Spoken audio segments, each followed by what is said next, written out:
જય શ્રી કૃષ્ણ ઓલ. તો આજે હું ઠાકોરજીને અહીં આડબંધ ધરાવી રહી છું.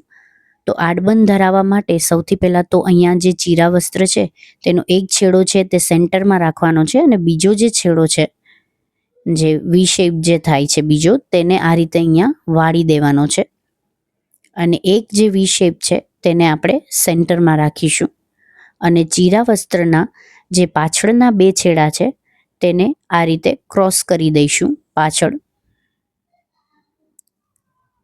પણ હા, આગળ જે છે વી શેપ તેને એકદમ સેન્ટરમાં રહે તેવી ટ્રાય કરીશું કે એ સેન્ટરમાં જ રહે.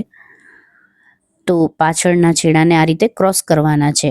અહીંયા જે બે છેડા પાછળ છે ત્યાં ગાંઠ નથી મારવાની, એ ધ્યાન રહે. આપણે માત્ર ને માત્ર ક્રોસ કરવાના છે તે બંને છેડાને. તો અહીંયા આડબંધ મેં ધરાવી દીધું છે. હવે આપણે ઠાકોરજીના શ્રીકંઠના શણગાર કરીશું. તેના માટે સૌથી પહેલાં મેં અહીંયા લગાવ લગાવી દીધું છે. હવે આપણે કંઠશરી ધરીશું. ઠાકોરજીના શણગારમાં ક્યાંય પણ પુષ્ટિ માર્ગની રીતથી ક્યાંય પણ આમાં પિન્સનો ને ઉપયોગ નથી થતો. હું ઘણીવાર ઘણા બધા વિડીયોઝમાં જોતી હોઉં છું કે લોકો પિન્સનો પણ ઉપયોગ કરતા હોય છે, પણ આપણે પુષ્ટિ માર્ગમાં માત્ર ને માત્ર લગાવનો જ ઉપયોગ થાય છે. તમે કોઈ પણ શણગાર ઠાકોરજીને ધરાવો માત્ર લગાવથી જ ધરાવાય છે. તો હવે ત્યારબાદ આપણે ઠાકોરજીના શ્રીકંઠમાં છીપના માલાજી ધરાવીશું.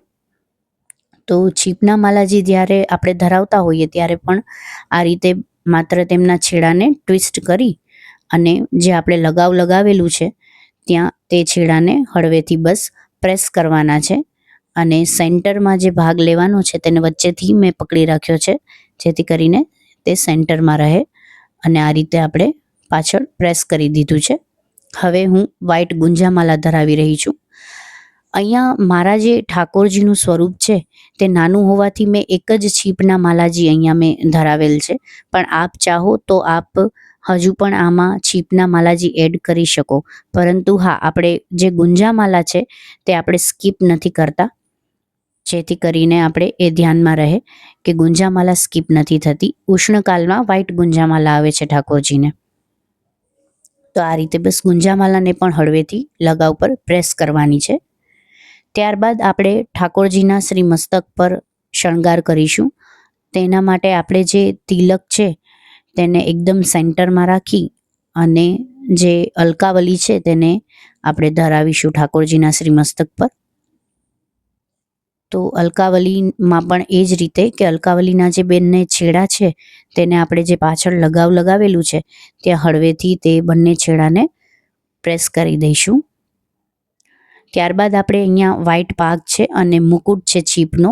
જે મુકુટ જે છે તેમાં મેં પાછળ શ્યામ લગાવેલો હતો, તો પાગ પર મેં મુકુટને શ્યામ લગાવ દ્વારા ચિપકાવ્યો અને ત્યારબાદ શ્રી મસ્તક પર ધરાવી રહી છું. તો આ રીતે આપણે પાગ અને મુકુટથી ઠાકોરજીનું મોટા ભાગનું આપણે શ્રી મસ્તક છે તે કવર કરીશું અને જે બાકીનો ભાગ જે છે ત્યાં શીશ ફૂલ ધરાવીશું. તો આ રીતે શીશફૂલ ધરાઈ ગયા બાદ આપણે ઠાકોરજીના શ્રી કર્ણના શણગારમાં પણ શ્યામ લગાવને આ રીતે ઠાકોરજીના કર્ણમાં આ રીતે કર્ણના શણગાર કરીશું. ત્યારબાદ આપણે નક્વેશર ધરાવીશું અને નક્વેસર ધરાઈ ગયા બાદ આપણે ઠાકોરજીને ચીબુક ધરાવીશું.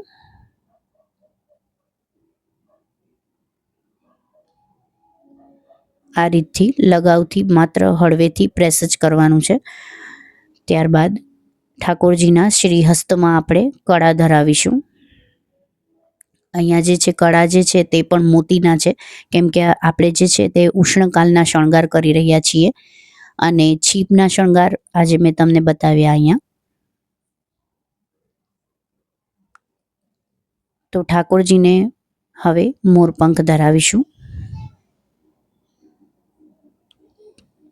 તો આજે આપણે ઉષ્ણકાલીન છીપના શણગાર જોયા. આવા જ બીજા વિડીયોઝ જોવા માટે આપણે ફરી મળીશું અને મારી ચેનલને સબસ્ક્રાઈબ કરી દો. આવા જ વિડીયો જોવા માટે લાઈક કરી દો અને કમેન્ટ કરો કે તમને આ વિડીયો કેવો લાગ્યો. જય શ્રી કૃષ્ણ.